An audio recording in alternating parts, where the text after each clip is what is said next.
Let's get honest for a second. What's really holding you back?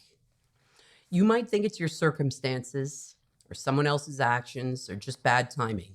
But the truth is, most of the time, the thing standing in our own way is us. And I know that's tough to admit. We hesitate, we second guess, we procrastinate, and suddenly we're stuck in the same place this time next year as we are right now. So today we're diving in. Why do we hold ourselves back? Why do we let self-sabotage keep us from living the life that we want? And most importantly, how can we break free? Stick around because by the end of this video, you're not just going to understand the problem, you're going to have real steps to move forward.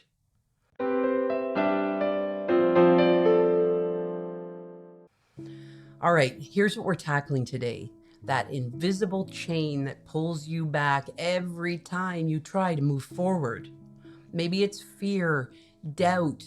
Maybe it's not knowing where to start. Maybe it's you're scared. Maybe you've tried before and you failed. Whatever it is, I'm going to help you uncover the why behind those self-sabotaging habits and give you practical steps to finally step into the life that you want.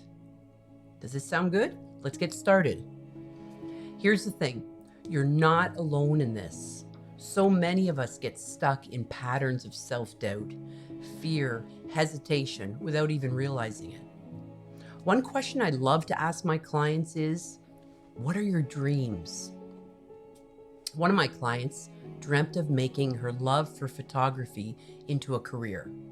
She was so passionate about creating memories for people and being part of their very special moments.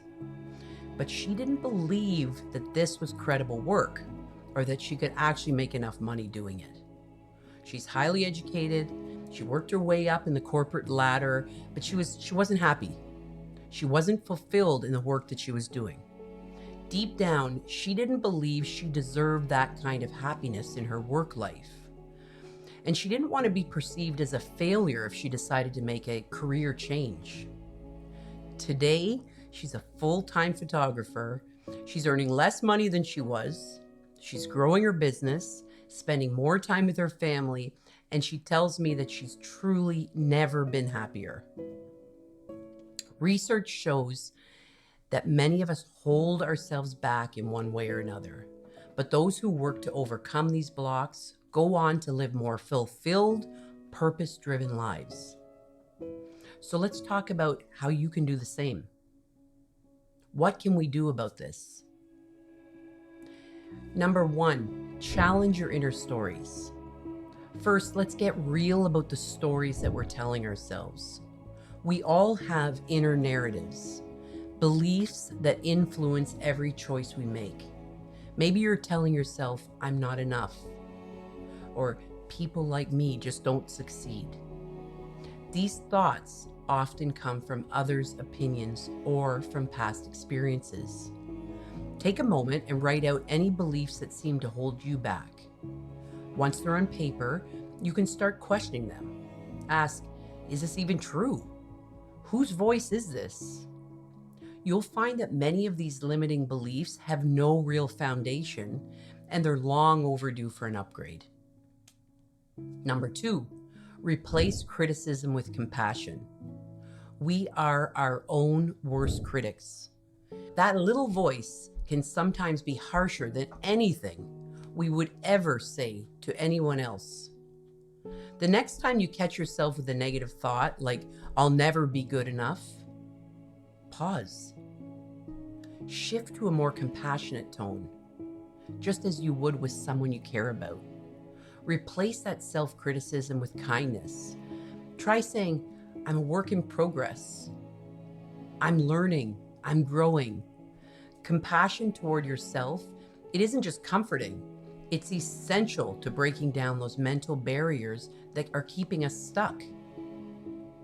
Number three, set intentions aligned with who you want to be. Get intentional. Setting goals is one thing, but setting intentional goals that are aligned with who you want to become takes it further. Ask yourself, what kind of person do I want to be? Why do I want to be that person? What steps am I going to take to where I want to be? Write down what that looks like. Maybe it's someone who's courageous, resilient, compassionate. Every day, make one small choice that aligns with this new intention.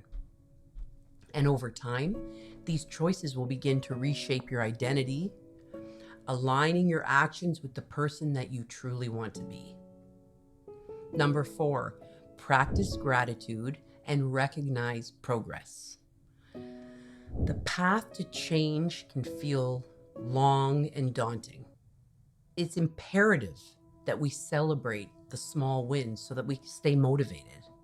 Take a few moments every day to practice gratitude. It could be as simple as writing down 3 things that you're grateful for. Also, acknowledge your progress, big or small. Look back over the day or over the week at what you've overcome, the moments when you push through discomfort, and recognize that these add up to change and transformation. Number 6, create healthy boundaries and let go of old roles. Part of holding ourselves back often involves staying attached to old rules or other people's expectations. It's time to set boundaries. Think about the roles you play that no longer serve you. Maybe you're a people pleaser and you need to practice saying no. Or you're a perfectionist and you need to practice being a little kinder to yourself. Or maybe you always say, I'm fine, even when you're not. And you can begin to experiment with how you can choose to be happier. Start letting go of the labels that you have put on yourselves or others have put on you, and give yourself permission to step into new roles that feel truer to who you are becoming. Step 6, take action, even when it's uncomfortable. Here's the last key step: take action. And yes, it will be uncomfortable at times. Change is always uncomfortable. But action is the difference between staying where you are and moving forward. One action, start small. Choose one thing every day that challenges you just a little bit. Whether it's setting a boundary and saying no, spending 5 minutes on a goal. It's okay if it feels awkward or uncertain. Each step moves you closer to the life you envision. So let's put this into motion. Recognize those inner stories, replace criticism with compassion, set aligned intentions, celebrate your progress, create healthy boundaries, and take that next action. Whether it's a small action or a massive action, it's up to you.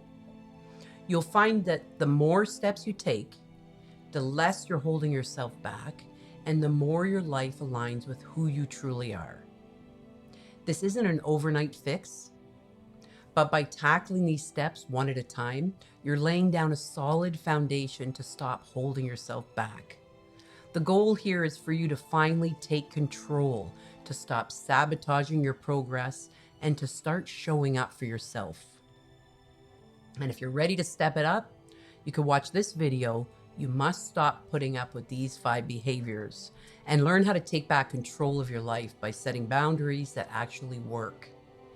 These are the 5 behaviors you should stop putting up with starting today. Keep learning, keep growing, get the tools you need to protect yourself and build real strength.